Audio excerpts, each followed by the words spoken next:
Welcome to Stunt Stories. I'm Corey Eubanks. As I've mentioned on my previous podcasts, I was very fortunate at a very young age, 18 years old, to be employed by Warner Brothers to work on the hit TV show, The Dukes of Hazzard. And I was explaining how I didn't really deserve to be hired on the show.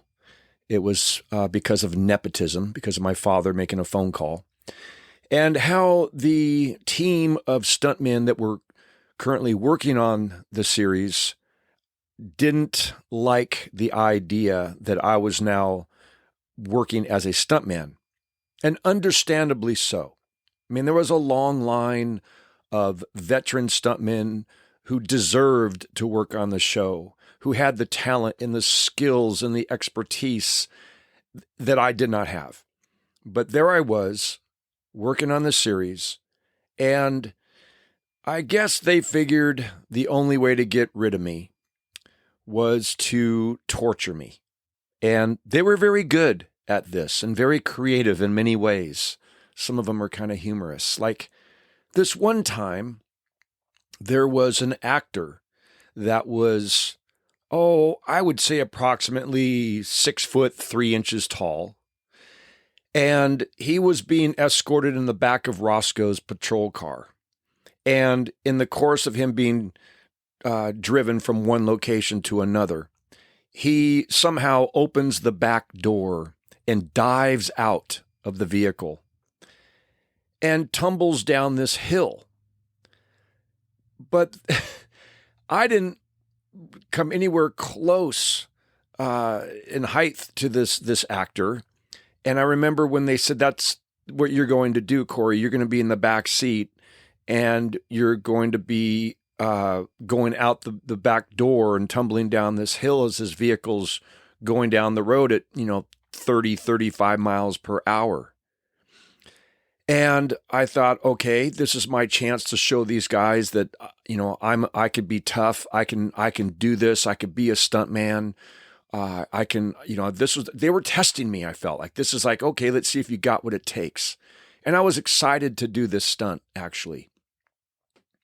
Then I learned that the actor I was doubling was also handcuffed behind his back and had a black hood tied over his head. So this I'm learning as I'm climbing into the back seat of the vehicle. They're like, oh yeah, you got to have these handcuffs on. And Jimmy Herron, who was the prop master, had these handcuffs that were real. They weren't the ones that you use that you could pull apart. He had real handcuffs because they were worried about them, the ones where they strip off all the teeth so you could take them off easily. They were worried about these handcuffs coming off of me as I was, tumbling down the hillside, and that would ruin the shot. So they thought, well, let's just put real handcuffs on Corey. And then they put this hood over my head and I can't even see. But I had seen the location. I had seen this hillside and, got a chance to put my eyes on it before I climbed into the back seat of the patrol car. And there were these two very big oak trees along the side of the road that were separated by about 20 feet, like goalposts. And this hill was probably about a 50-degree angle, 45, 50-degree angle, pretty steep, not a cliff, but pretty close to it. And it led down through all the sagebrush and it led down into this dried up creek bed. And all of these green bushes were down there. And I thought, well, those look pretty soft. I guess, those would keep me from getting into the river rocks down in the riverbed. So I climb into the back seat and I'm thinking, how am I going to time this out? And the driver of the vehicle was a gentleman named Jerry Summers. And in the back seat with me was a gentleman named Bob Orison, who would also double James Best. And so did Jerry Summers. They would trade off every once in a while and doubling James Best. And Bob Orison was laying on his butt with his back up against the rear driver's side door. And I was on my hands and knees with my head facing the door. that they had rigged up on a bungee system that was going to help pull the door open. So Bob Orson was actually holding a piece of nylon strap that was holding the door shut, and he could let go of it and it would snap open. And then he was going to put his foot on my butt and shove me out at the right time, so I would go in between the two trees. And as Jerry Summers was driving this car, the patrol car, Roscoe car, back down the road to get to the number one starting position, I was nervous. I'm thinking about those two trees and how are we going to make sure that I don't get in, hit one of those big oak trees at 30, 35 miles per hour. That's how fast they told me we were going to go. I really don't think we were traveling that fast. From the sound of the gravel, the sound of what we were going, I don't know. I couldn't see. I was blinded. I had a black hood on my head, but I would say we were probably going 25 at the most. But maybe they were just trying to scare me, and they were saying, yeah, we're going to go 30, 35. And I remember asking Bob Orson, I said, hey, Bobby, how are you going to make sure that I don't hit those trees? And he said, well, Corey, I'm a real bad aim. So I know if I try to have you hit the first tree, you'll miss it. That was his reasoning. That was his game plan. I will try to make you hit the first tree because I'm a bad aim and I know that you will miss it. That's what was going through my head. That's what I was told. That was his methodology. That's his game plan. And I was like, wow, this doesn't sound like it's no rehearsal. We're just going to shoot it. And I'm like, I know I'm being tested. So just, shut up, tough up, and just do it. So here we go. I hear in the walkie-talkie, we're rolling cameras. Okay, action, Jerry. And he takes off. And I'm listening to the sound of the gravel under the tires. And that's when I was thinking, we're not going 35. This is a little bit slower than that. And Bob Orson goes, 3, 2, 1. And on 1. Now, normally a count, the cadence would be 3, 2, 1, action. But it was 3, 2, 1. And he shoves me with his foot on my butt. And I go flying out this door. And I'm in the air, flying through the air, falling down this hillside. And I'm thinking, this isn't so bad. Well, I hadn't hit the ground yet. I hit the ground with my face and kind of do like a lawn chair and tumble over and tumble down this hillside. And with my hands behind my back, you're trying to reach forward because you want to try to break your fall, but you can't because your hands are handcuffed behind your back. And I end up in those green bushes down at the bottom that saved me from going into the river rocks. So it really wasn't that bad. I mean, I had some, little bumps and bruises and some scratches from the sagebrush, but I didn't, smack my noggin against the, one of the rocks in the riverbed. But now I'm in this very thick, these bushes, and I can't get up to my feet. And I'm like the handcuffs, and I can't prop myself up. And I hear Jimmy Herron, the prop guy who put the handcuffs on me. He says, Corey, come over here and I'll take those handcuffs off. And I said, Jimmy, I can't get up. Can you just come in here, please, and get them off of me? He goes, no, you're going to have to roll over this way and get out of that poison ivy. I'm like, oh my God, really? So then I had to roll across. That's what that green bushes at the bottom down the riverbed. That was all poison ivy that they had shoved me into. So it was little fun things like that. My being picked on to see if I was going to quit the show, and I'm like, no, I'm not gonna. You guys aren't gonna beat me. There was another time that they shot all day long. I was just riding passengers, Boss Hogg or whoever the passenger would be. That would be me. They'd dress me up in a wig or a skull cap if I was doubling Boss Hogg and be the passenger. And then on a Friday afternoon, I thought we were going to wrap. I thought we were going to, at the end of the day, they wrap. That's the term they use when we're done filming for the day. And they said, oh, wait, we got that one more shot we want to do with that special lens. And Paul Baxley, the second unit director turns and looks right at me and says, "Hey, babe, you want to drive the General Lee?" Because he called everybody babe. And I said, "Yes, sir, I do." He goes, "Okay, now listen, we have this special lens that we're going to test. We're going to use you for the test. The special lens can zoom, and it could zoom and chase you. It could follow you. So what I need you to do is take off down this dirt road here, get a walkie-talkie, and take off down this dirt road and go as fast as you can. Let's see how you can drive. Let's go as fast as you can, and do not stop until you hear me say cut. I will say cut over the walkie-talkie. Until you hear cut, you keep driving as fast as you can go. Do you understand me?" I said, "Yes, sir, I do."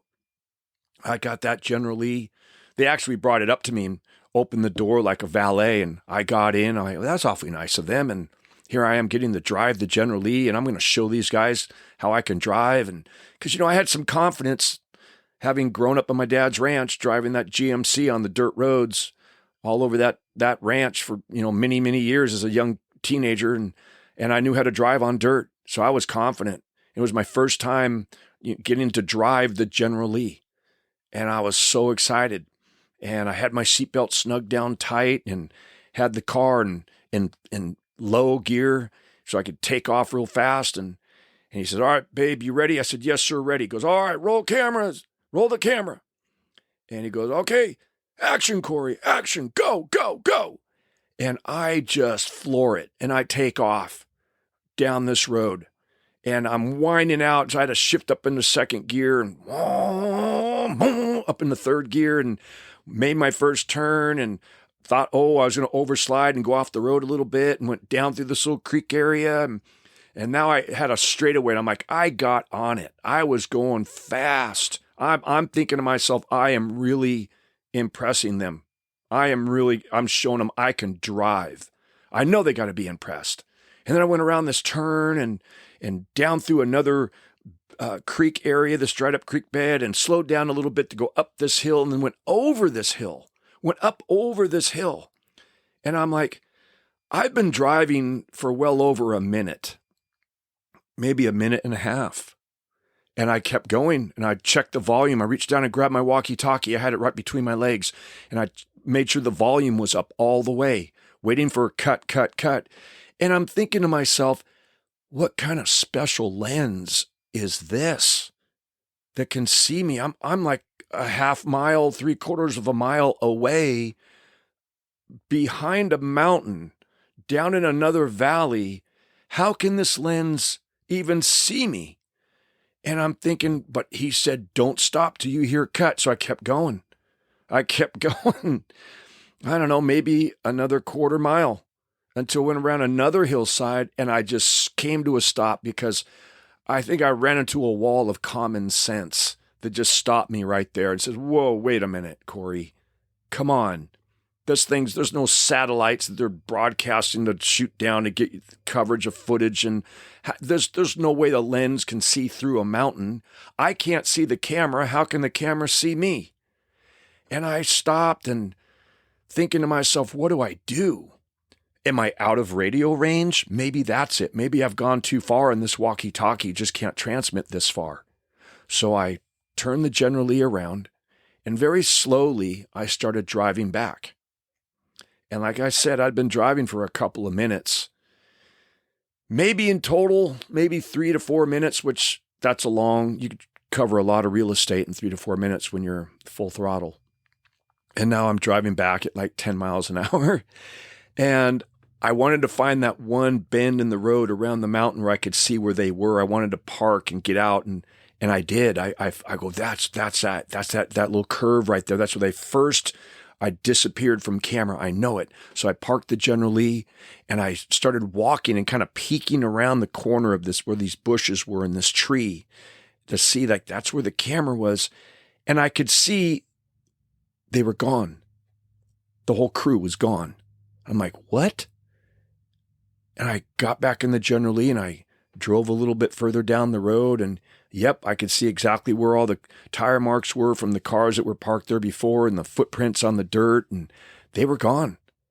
And I thought, what the heck? I guess maybe my walkie-talkie went dead, and And then I could see about another quarter mile away down in the valley where the base camp was. And I could see everyone's leaving. I'm seeing taillights of everybody just leaving. Because what had happened was when Paul Baxley said, "Action, Corey, go, go, go, go." And I took off thinking I was impressing them. They weren't rolling camera. The camera wasn't rolling. There was no special lens.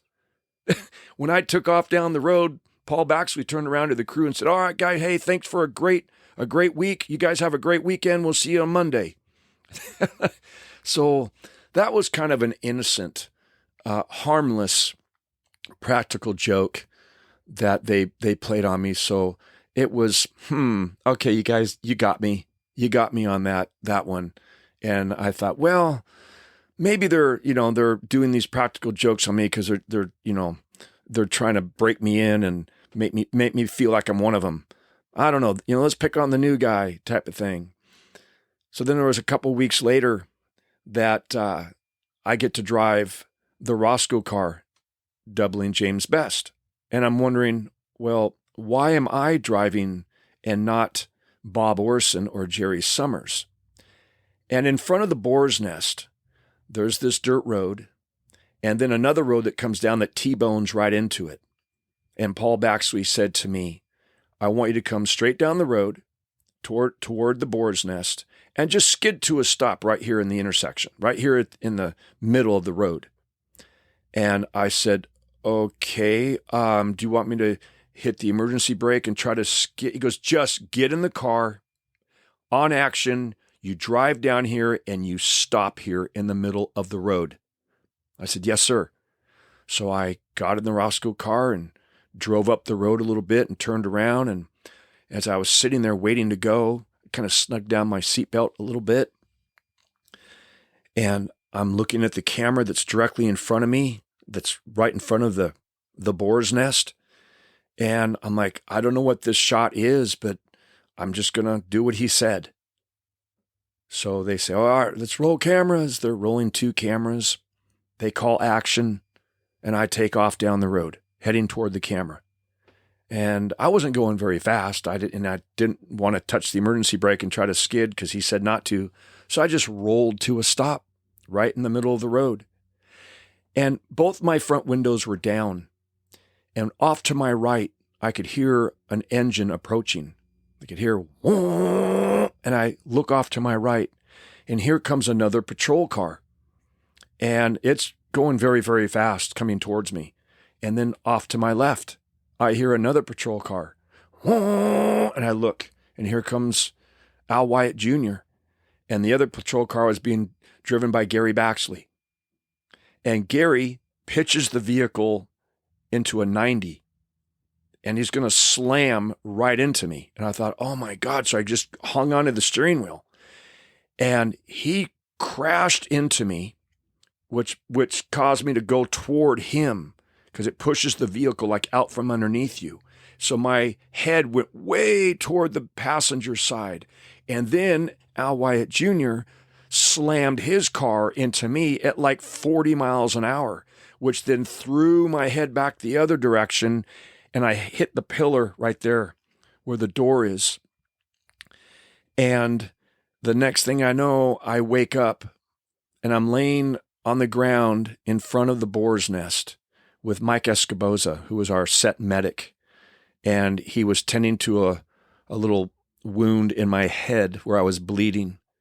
And I look up and I see Gary Baxley's smiling down at me. And he had these baseball catcher shin guards on and hard plastic elbow pads. And Al Wyatt Jr. was all padded up and had a neck collar on. He was taking off this neck collar. And I got up to my feet, and I'm looking around kind of dazed. And they wanted to say, "You all right? You okay? You all right?" I'm like, "Yeah, I'm fine." And like, "What happened?" And they said, "Well, you should have had a 5-point harness on. Didn't you know what you were doing?" I said, "No, I was told to skid to a stop." And Gary goes, "Well, you know what? Let this be a lesson to you. Always be prepared." And I thought, always be prepared. Wow, this is a tough school. I mean, had Paul Baxley told me that they were going to be doing a double T-bone into my vehicle, I would have been prepared. I would have gone and got some pads on, or a neck collar, maybe even a helmet. I don't know. But those were the type of things that they were doing to me to try to get me to quit, I believe. Like another time that they had me crash the Enos patrol car into a tree down in this creek bed, and just head on, just come in and go off the road and crash into this tree head on. Let's see what you got. See what kind of heart you got. That was the one thing I remember hearing. Let's see what kind of heart you have. And I came flying in probably 40 miles an hour. I'd like to impress you and tell you I was going much faster, but I don't think I was. The thing was probably going 40, and veered off the road to crash down into this tree. And yeah, I had a 5-point harness on, and it was cinched down pretty good and tight. Well, someone had taken the 2-inch washers out from the eye bolts that is underneath the body of the car that keeps the eye bolt, the nut, from ripping through the tin, those 2-inch washers. And so when I did hit, my shoulder straps popped out from the back and made me stretch all the way up and kiss the steering wheel with my forehead, and actually hit the top of my head up against the windshield. Didn't knock me unconscious, but it hurt. It was pretty painful. It was another one of those lessons. Another one of those always be prepared, inspect your equipment things. That was the lesson of the day for me on that. Yeah, they were a little abusive to me, and sometimes like I said, in a funny way, like the special lens. I mean, looking back on it, that was innocent, harmless, and very funny. Like the time they told me at base camp that first unit, which was shooting way up the road from us, are switching to a different scene, and all of a sudden they need to have a Daisy Duke double. And Kay Kimler, who was the normal Daisy Duke double for us on second unit, was not there that day. So they said, well, get Corey dressed up as Daisy Duke and send him up the first unit.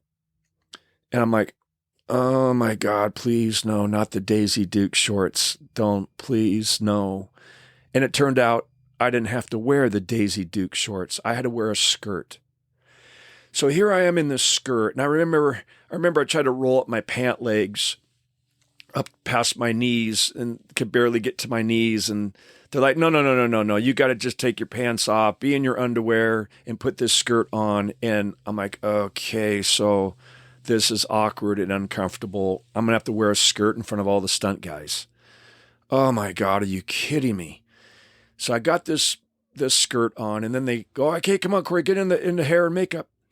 I go into the hair and makeup trailer, and they put this wig on me and put lipstick on me and a little bit of rouge, a little bit of facial makeup. I don't look anything like Kathy Bach. She's a beautiful woman. I'm this, ugly looking teenage kid wearing a skirt and a wig and red lipstick. And I forget what kind of shoes I had. They were not high heels, but they were like maybe 2-inch pumps, I think you call them.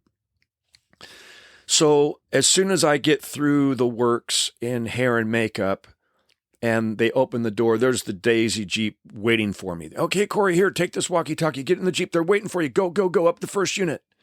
I go, where are they? Just go up the road. You'll see them.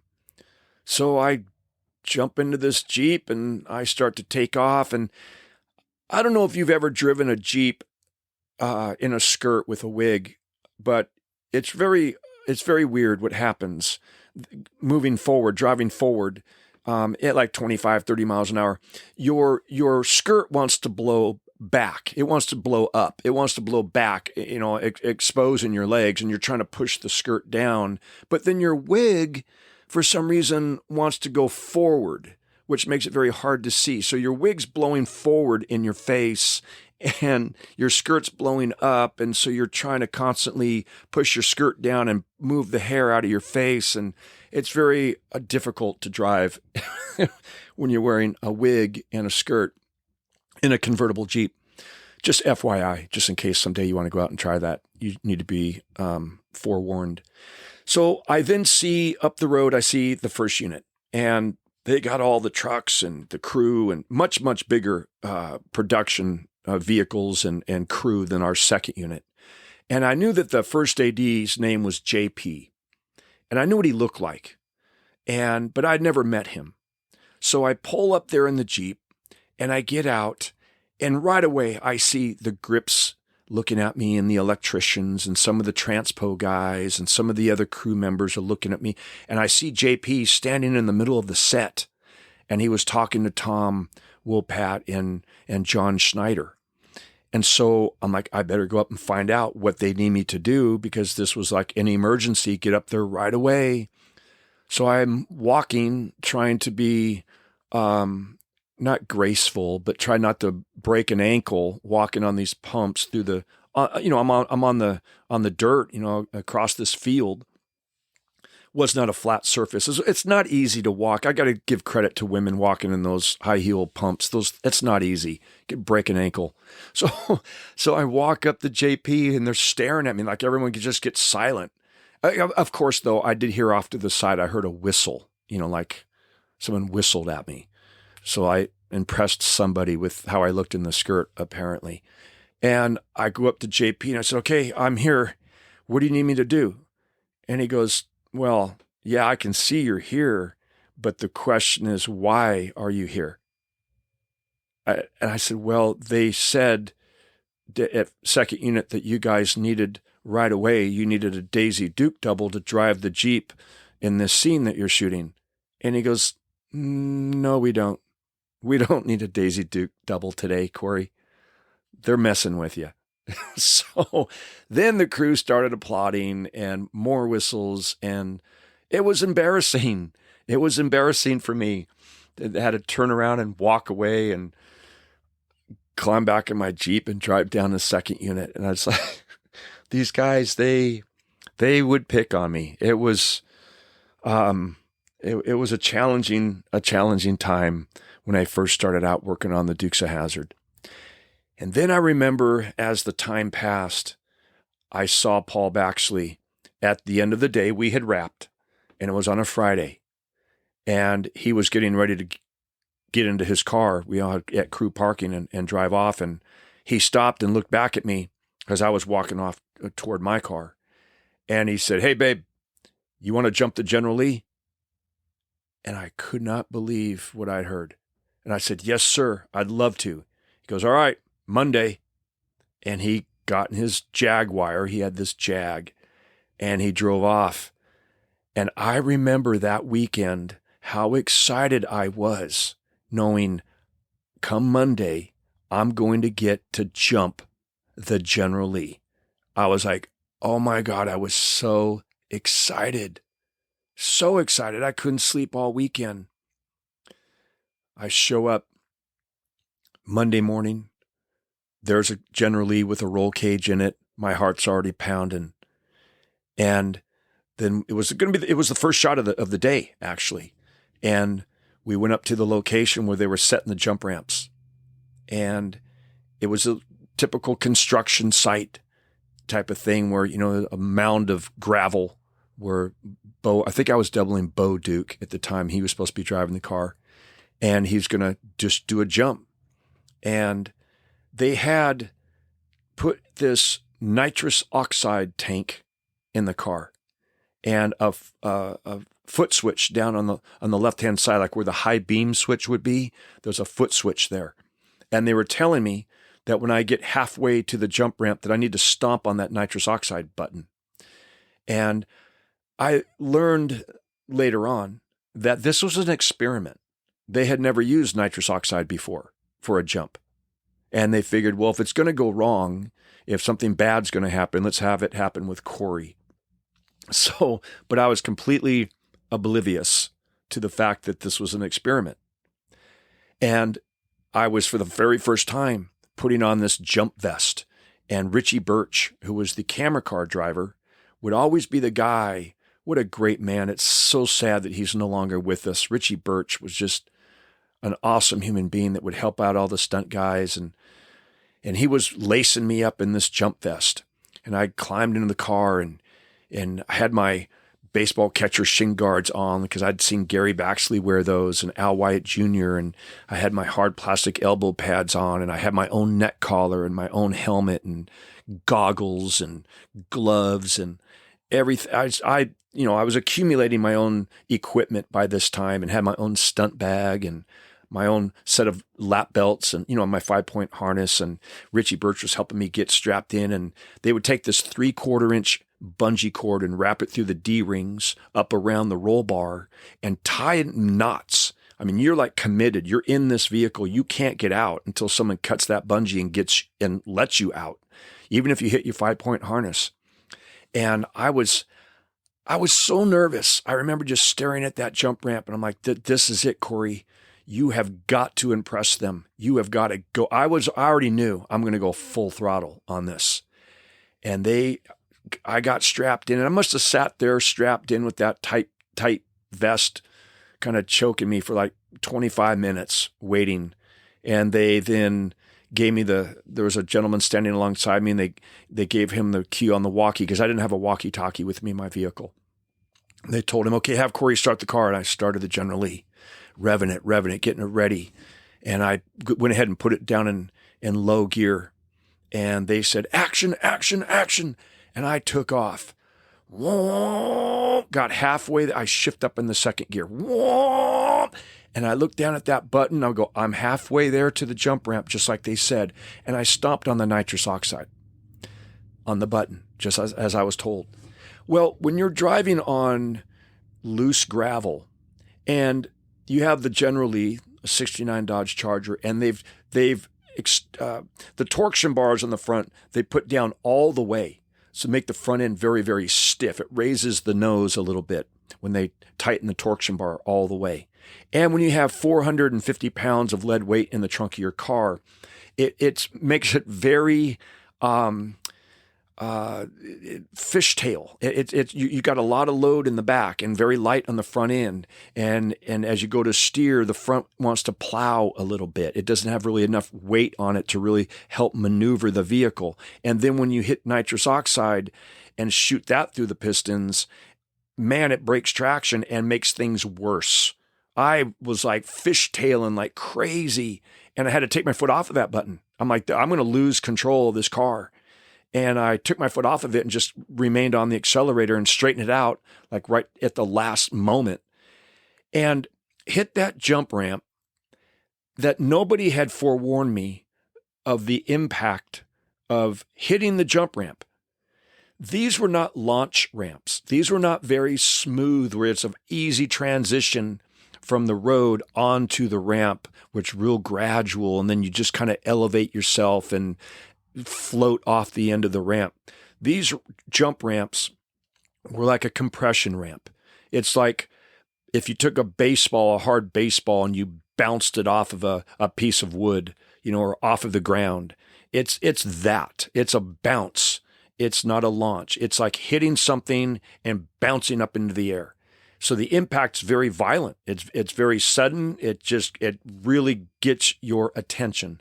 And the reason for that was having the jump ramp that way, the General Lee could reach an apex in a much shorter distance. It could get great height off the ramp in a much shorter distance than a launch ramp that is more gradual, that takes a long time for the vehicle to get, up into the air. So that was a thing that startled me the most. And then as I saw the ground coming, I go, here we go, and nosed in on the ground. And then the rear tires hit the ground, and I skidded for a while, hit the brakes and came to a stop, and reached down and turned off the engine. I'm like, wow, I just fulfilled a childhood dream. I just jumped the General Lee. And I was so excited and so proud of myself. And and couldn't wait. And Richie Birch came down and reaches in and unties the bungee, and no one's saying anything. There's no, I guess I was expecting, hey, good job. Hey, or someone to clap, applauding or doing something, or, there was nothing. There was no congratulations. There was no acknowledgement that I did a good job or a bad job. When I climbed out of the General Lee, Paul Baxley was like, all right, our next shot's over here. We're going to do a shot of this. And everyone just went about their business. And I thought, wow, I guess that's how it is. And that's how it was on the Dukes of Hazzard. When you did a jump, when you did a stunt, there was no praising. There was no high fives. There was no, gathering around and praising one another. It was just you did your job and you moved on to the next shot. And that's why I was so shocked when I worked on other shows, on other TV shows and other feature films, and saw how the other stuntmen celebrated their accomplishments. And I was like, wow, oh my gosh, you guys really high five and praise each other and shake hands and hug and all that stuff. I go, we never did that on Dukes of Hazzard. This is new to me, So it was a crazy welcome for me on that show, but it did take some time for me to earn their respect and their trust. And I will never forget how fortunate I was, again, because of Paul Baxley giving me that opportunity to jump the General Lee. And I became myself right behind John Cade. I was the guy who jumped the General Lee. John Cade on the TV show jumped the General Lee more than anybody. And I was a close second to him. He had already been jumping the General Lee before I even started on the show. But jumping John Cade was just, he was the man. He was the guy who jumped the General Lee more than anyone. Al Wyatt Jr., he jumped the General Lee further than anybody. 236 feet when he jumped over, I think it was 236. That's, 232, 236. We'll say 236 over the train in Oxnard. And I mean, wow, if you've seen that shot, that train jump was just spectacular. And John Cade also jumped over the train. They went back and did that shot again, but he didn't go as far as Al Wyatt Jr. Al Wyatt Jr. was, I don't know what he was thinking that day. I wasn't there. That was before I started on the show, but man, he sent it. It was a beautiful, beautiful, probably the most impressive General Lee jump ever, was performed by Al Wyatt Jr. And as I said, the second to Alan would be John Cade doing the big, big jumps, and then myself. And on the TV series, the biggest General Lee jump I ever did was off the two sections of the jump ramp. See, we had two. We had the one section that I went off of on my first jump, they were like 16 feet long, 4 foot high. And then we had another section that was from 4 foot up to about 7 foot high. And they'd put the two of those together and then jack up the highest ramp with some 2x12s. So it kind of had just kind of a funky angle to it. But I had to jump over a semi-truck trailer lengthwise. And there was some discussion that day on whether the jump ramp was in the right configuration, at the right angle. I didn't know. I didn't have enough experience. I just knew that I was going to send it. I was going to go as fast as I could. And I did. And cleared the semi-truck trailer lengthwise. I went 173 feet. But what it did is when it hit, it bucked. And the ascent of the General Lee had hit the jump ramp so abruptly, it bounced it up and it carried over the top of the car. So as I cleared the end of the semi-truck trailer, I started a nosedive, and I remember seeing the ground coming towards my windshield because I landed on my nose in the windshield, and then it snap rolled the General Lee. It snap rolled it 4 times. And I remember the biggest mistake that I had made is when I saw the ground rushing toward me. Rather than tucking my chin and leaning into it, which is what you want to do. You want to have your chin compressed into your neck collar, into your chest. I tried to push away from it. I tried to push away from the steering wheel, pushing my head back. So then when it did hit, my head had another 4 to 5 inches to be snapped forward with the weight of the helmet, the weight of your head. And that's when I got whiplash. I got whiplash. And you think, oh, that's too bad. No, whiplash is when all of your muscles from the back of your skull down to your butt have been just stretched apart and ripped. It was excruciatingly painful. That was, I believe that was my first trip to the hospital working on the Dukes of Hazzard. Because I had to go to the hospital in Westlake and they had to check me out. And for the next couple of weeks, I couldn't even look down at my toes. My neck and my back was so messed up. It was excruciatingly painful. But you know what? I'm not complaining. That was one of the best memories of my life. One of the best memories from that show working on Dukes of Hazzard was my jump over the semi-truck trailer. I was very, very proud of that. Listen, I appreciate you guys listening to my stunt stories. I hope you are enjoying the stories I'm sharing with you. And if you are, I hope that you will consider subscribing and helping spread the word by telling all your friends about stunt stories. Thanks.